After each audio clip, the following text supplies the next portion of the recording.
Ethan pressed his forehead lightly against the car window as the road curved toward the lake, the late afternoon sun weaving gold across the treetops. He had told himself this weekend at Daniel's family lake house would be nothing more than a quiet escape, a much-needed pause from the exhausting routine that had drained him for months. Yet beneath that reasoning, a thin thread of unease tugged at him, a feeling he couldn't quite name. The lake house had always been a symbol of calm, but for the first time, Ethan sensed it might hold something more. Daniel, his oldest friend, had insisted he come. Their friendship had endured every complicated chapter of young adulthood, college, breakups, failures, and victories. Daniel was the kind of person who radiated a constant sense of steadiness, someone who could ground Ethan even in his most overwhelmed moments. When Daniel invited him for the weekend, Ethan accepted without hesitation. Still, he hadn't expected to feel such a strange restlessness as he approached the familiar gravel driveway. As Ethan parked, Daniel stepped onto the porch with that effortless grin that always made people feel welcome. The wooden boards creaked under his steps as he jogged down to greet him. "Finally," Daniel said, pulling Ethan into a quick hug. "I thought you'd gotten lost on the way." "Just slow traffic," Ethan answered, though he wasn't sure why his voice felt tight. The house stood proudly against the backdrop of shimmering water, its old cedar walls warmed by decades of summer memories. Ethan inhaled deeply, hoping the crisp air would clear his mind. Daniel helped him unload his bag, talking animatedly about plans for the weekend, simple, relaxing things like sitting on the deck, grilling in the evenings, and maybe paddling out on the lake if the weather held. Ethan listened, nodding, attempting to match Daniel's enthusiasm, but his thoughts snagged when Daniel casually added, "Oh, by the way, my brother's coming tonight. He's been staying in the city for work lately, but he said he needed a break too." Ethan paused. "Lucas? I didn't know he'd be here." Daniel shrugged. "He decided last minute. You two will get along, trust me." Ethan said nothing, unsure why the news unsettled him. He had met Lucas before, though only briefly, quiet encounters during holidays or quick visits home. Lucas had always seemed composed, almost unreadable, someone who observed more than he spoke. There was nothing threatening about him, yet Ethan couldn't explain the jolt of tension that ran through him at the thought of sharing the weekend with him. The sun dipped lower, brushing the sky with streaks of violet and rose. Ethan stood on the dock while Daniel went inside to start dinner, allowing the breeze to ripple across his face. The lake stretched wide and calm, the kind of tranquility he normally loved. But today, his thoughts spun in unsteady circles. He wondered if the exhaustion he felt lately had less to do with work and more to do with the quiet dissatisfaction gnawing at him, a dissatisfaction he rarely admitted aloud. That he heard footsteps on the dock behind him, firm but unhurried. When he turned, Lucas stood a few paces away, hands tucked into the pockets of a dark jacket, gaze fixed on the horizon before finally shifting to Ethan. "I thought that was you," Lucas said, his tone even, almost warm. "Daniel said you'd arrived." Ethan offered a small smile. "Yeah. Just taking a moment." Lucas nodded, stepping beside him.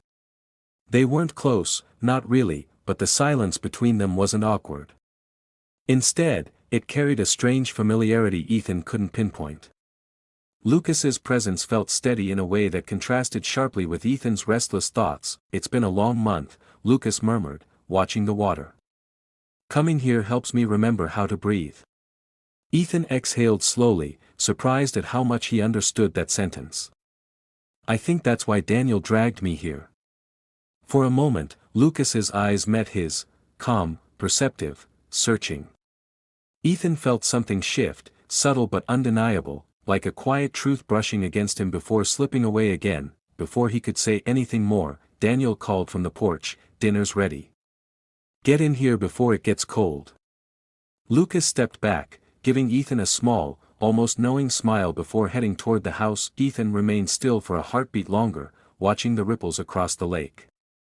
The weekend had barely begun, yet an inexplicable tension hummed beneath the surface, one he wasn't sure he wanted to understand but knew he wouldn't be able to avoid. Whatever this was, it had only. The headlights faded into the distance, but Lucas's presence lingered in Ethan's mind long after the pickup truck disappeared. As Ethan approached his apartment building, a familiar heaviness settled over him, one he had tried to ignore for too long. The warm glow from the living room window suggested Liam was awake, but the idea brought no comfort tonight. When Ethan opened the door, he found Liam sitting on the couch with his laptop open but his eyes drifting toward his phone instead. He didn't look surprised to see Ethan. He didn't even look relieved. "You're late," Liam muttered, closing the laptop halfway as if the screen were more important than the person standing in front of him. Ethan dropped his duffel bag beside the sofa. "Practice ran long. And, you didn't show up. Again." Liam shrugged, barely glancing up. "I got caught up with something." Something. That was the word Liam always used when he didn't want to explain anything. It used to annoy Ethan. Now it just hurt. "I walked home," Ethan said, watching Liam's reaction closely. "Nothing." Not even a flicker of concern. Instead, Liam's phone vibrated, and he grabbed it almost instantly, shielding the screen the way someone might protect a secret. Ethan watched him type a quick message before locking the phone again. "Who was that?" Ethan asked, trying to keep his voice neutral. Liam didn't meet his eyes. "A friend." Ethan's chest tightened. He had heard that answer too many times. He had believed it at first.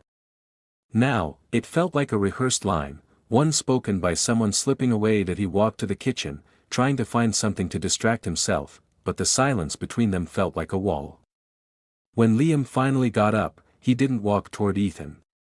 He walked past him to the balcony, phone in hand. Ethan froze when he heard the muffled words, "I'll see you again tomorrow." There it was again. The same phrase. The same weight. That he steadied himself against the counter, blinking back the nausea rising in his throat. He didn't want to jump to conclusions. He didn't want to accuse Liam without proof. But the doubt had become a constant pulse beneath his skin. When Liam re-entered the apartment moments later, he acted as if nothing had happened. He offered Ethan a tired smile, the kind that never reached his eyes, and said, "I'm heading to bed early." Ethan nodded silently. He couldn't trust his voice not to crack. Once Liam's footsteps faded, Ethan sank into a chair and pulled out his phone. After a long breath, he typed a message he hadn't expected to send. "Thanks again for the ride tonight." He stared at the screen, unsure why he had reached out to Lucas. Maybe he needed someone who didn't treat him like an afterthought. Maybe he needed someone who listened. Or maybe he simply needed a voice that didn't make him feel invisible. The phone buzzed almost immediately. "Anytime. You looked like you could use a friend." Ethan felt something loosen inside him. He wasn't used to such quick warmth. He wasn't used to someone noticing him after just one meeting. The next afternoon, after another grueling practice, Ethan stepped outside expecting to walk home again. But he froze when he saw the dusty pickup truck parked near the curb. Lucas leaned casually against the hood, arms crossed, hat tilted just enough to shield his eyes from the sun. "You again?" Ethan asked, a half-smile stretching across his face despite the emotional storm he carried with him. Lucas grinned. "Told you I'm usually around this time of day." Ethan shook his head lightly. "You drive all the way out here for nothing?" Lucas shrugged. "Doesn't feel like nothing." For a moment, Ethan didn't know what to say. Lucas wasn't flirtatious. He wasn't trying to impress him. He was simply present in a way Ethan hadn't felt from Liam in months. As Ethan slid into the passenger seat, he noticed Lucas had placed a jacket there, thick, warm, worn from ranch work. "Thought you might need it," Lucas said. "Nights are getting colder." Ethan lifted the jacket, unable to hide the tremor in his voice. "Thank you." Liam used to do things like this. Lucas didn't push for details. He simply drove with a calmness that made speaking easy. As the truck rolled down the familiar streets, Ethan opened up more than he expected. He talked about the changes in his relationship, the missed plans, the whispered phone calls. Lucas listened quietly, his attention unwavering. Sometimes, Lucas eventually said, people forget how to show care. Doesn't always mean they stop caring, but sometimes it does. Ethan considered the words carefully. They weren't comforting. They were honest. When Lucas stopped outside Ethan's building, he turned slightly in his seat. If you ever need someone to talk to, I'm around. No strings. Ethan nodded slowly. He could feel the gravity of the moment, the line he was dangerously close to crossing. Emotional intimacy, even without intention, was a powerful thing, but for the first time in a long while, he felt understood. Thank you, Lucas, he murmured. I appreciate you more than you know. Lucas tipped his hat gently. Get some rest, Ethan. As Ethan stepped out of the truck, he realized the conflict within him had changed. It was no longer just suspicion about Liam. It was the undeniable truth that someone else was starting to matter. Ethan stood at the doorway of his apartment that evening, gripping the strap of his duffel bag as if it were the only thing keeping him upright. His day had been long, but the weight pressing on his chest wasn't from practice, it was from the unspoken distance between him and Liam, a distance growing wider with every unanswered question. Inside, Liam sat on the couch, scrolling through his phone with a tension that suggested he was waiting for something, or someone. Ethan watched him for a moment, studying the familiar features that once brought so much comfort. Now, they only sparked confusion. Liam, Ethan began, his voice steady but quiet. Can we talk? Liam stiffened. He didn't set the phone down. He didn't smile. He simply nodded as though agreeing to a conversation he'd been trying to avoid for weeks. Ethan sat across from him. I feel like you've been somewhere else lately. With someone else. He swallowed hard. And I need you to tell me the truth. Liam finally put down the phone, exhaling sharply. Ethan. I didn't want to hurt you. Those words alone confirmed what Ethan had feared. Just say it, Ethan whispered. I've been talking to someone, Liam admitted. It wasn't supposed to happen. We were just connecting over things I wasn't getting here. But it wasn't physical. I swear. Ethan felt the world tilt slightly, not from shock but from recognition. He had sensed it long before tonight, the late-night calls, the secrecy, the disappearances disguised as errands. But hearing it aloud carved deeper than suspicion ever could. And what about us? Ethan asked. Did you plan to tell me? Or were you hoping I just wouldn't notice? Liam rubbed his forehead. I didn't know what to say. I've been confused, Ethan. I don't know what I feel anymore. Ethan closed his eyes. Though the confession hurt, something inside him softened, not toward Liam, but toward the truth. Because he, too, had been forming an emotional bond outside this relationship. Lucas hadn't crossed any lines, yet the comfort Ethan found in his presence was undeniable. And maybe that was its own form of betrayal. Ethan stood up, needing air, needing space. I'm going for a walk, he said, his voice barely steady. He stepped into the night, the cold air hitting him sharply. He didn't know where he was going, only that he couldn't stay. The streetlights blurred as he walked, each step feeling heavier than the last. His breath trembled as he exhaled, a mixture of sorrow and release. He reached the end of the block when familiar headlights swept across the pavement. The dusty pickup truck slowed beside him, and Lucas leaned over to roll down the window. You look like you're running from something, Lucas said softly. Ethan hesitated. Then, with the smallest nod, he climbed inside the truck. Lucas didn't ask questions immediately. He drove in silence, giving Ethan the space to breathe. The city lights gave way to open fields, and soon they reached the overlook where the horizon stretched endlessly beneath the stars. Lucas parked and turned off the engine. You don't have to talk, he said gently. Just sit with me for a minute. Ethan stared at the sky, the vastness grounding him. Liam and we're breaking apart, he said finally. He told me he's been talking to someone else. Lucas nodded slowly, not with judgment but empathy. I'm sorry, Ethan. That kind of truth hits hard. Ethan exhaled shakily. Part of me knew. But hearing it, it feels like I've been holding a rope that burned through my hands. Lucas leaned back against the seat. Sometimes the hardest part isn't losing someone. It's realizing how long you held on alone. The word struck Ethan with unexpected clarity. He looked at Lucas, seeing not a distraction, not a replacement, but someone who offered stability without expectation. They talked for a long time, about fear, about love, about the loneliness that can stretch even inside a relationship. Lucas shared memories of growing up on his family's ranch, feeling unseen for reasons he wasn't allowed to name. Ethan listened, feeling a resonance he couldn't explain. By the time the night thinned into the faintest hint of dawn, Ethan felt something inside him settle. Not healed, but steadier. I think I need to end things with Liam, he said. Not because of you. Because I can't stay in something that's already broken. Lucas nodded. Ending things takes courage. Healing takes time. He paused. And you owe yourself both. As they drove back toward Ethan's apartment, an unspoken understanding settled between them. Lucas wasn't a sudden escape or a romantic promise, he was simply the person who helped Ethan see his own worth again. When the truck stopped, Lucas turned to him. I'm around if you need a friend. Only if you want. Ethan stepped out, breathing in the morning air. Thank you, Lucas, he said, softer than the wind. For everything. Lucas tipped his hat with a gentle smile. Take care, Ethan. As the pickup faded into the waking city, Ethan stood tall, the dawn washing over him like a new beginning that he wasn't sure what the future held. But for the first time in a long while, he was ready to face it on his own terms. Morning sunlight filtered through the cafe windows, spilling golden warmth across the counter where Ethan arranged pastries.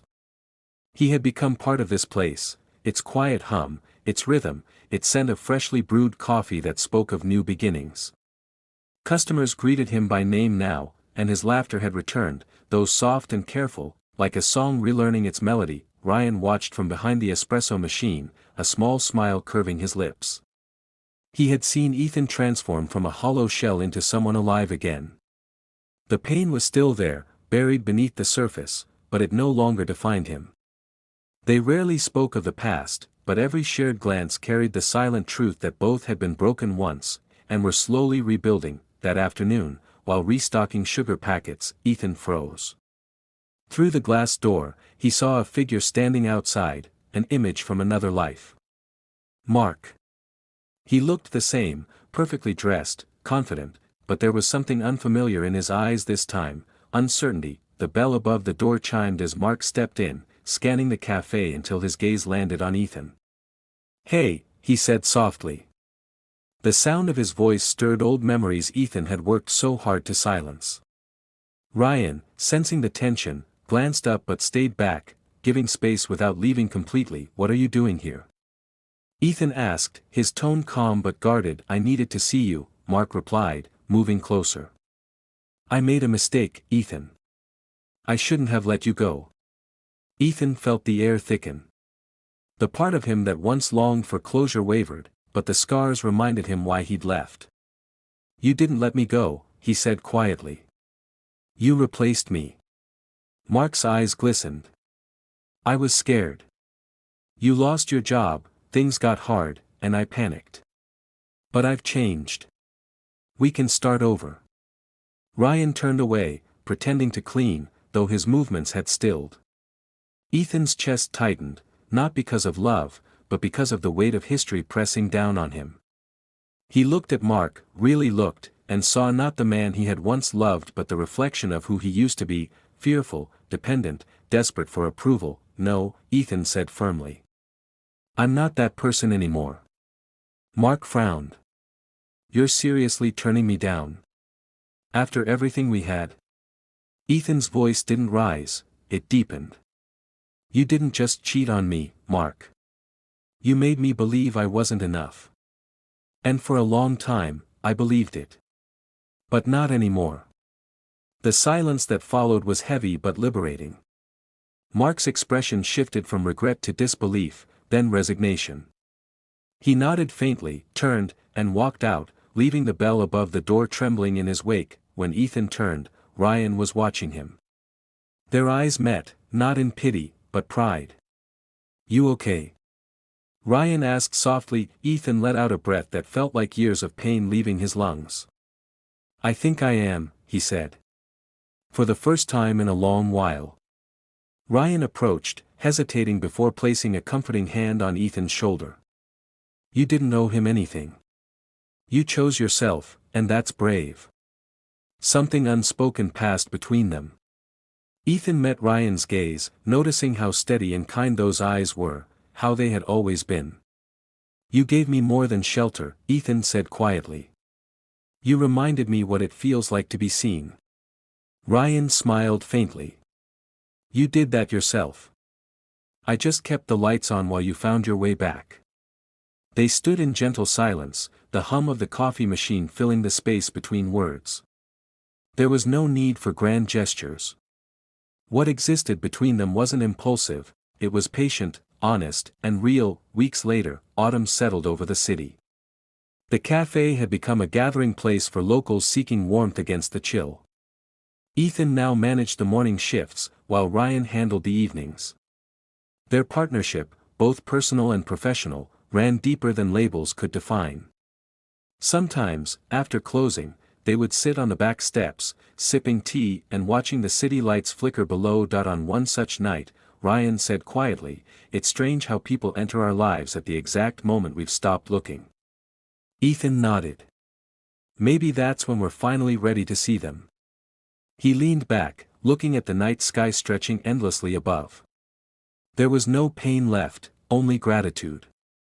Gratitude for the loss that had led him here, for the stranger who became home, for the realization that love wasn't about possession, it was about peace. As Ryan rose to lock up, Ethan lingered a moment longer, his gaze soft. He thought of everything that had brought him to this point, the job, the betrayal, the cold nights in the car, and felt a quiet certainty settle in his heart that he whispered, mostly to himself, sometimes losing everything is the only way to find what truly matters. Inside, Ryan turned off the last light. The cafe fell into darkness, but for Ethan, it no longer felt like an ending. It felt like dawn waiting to arrive.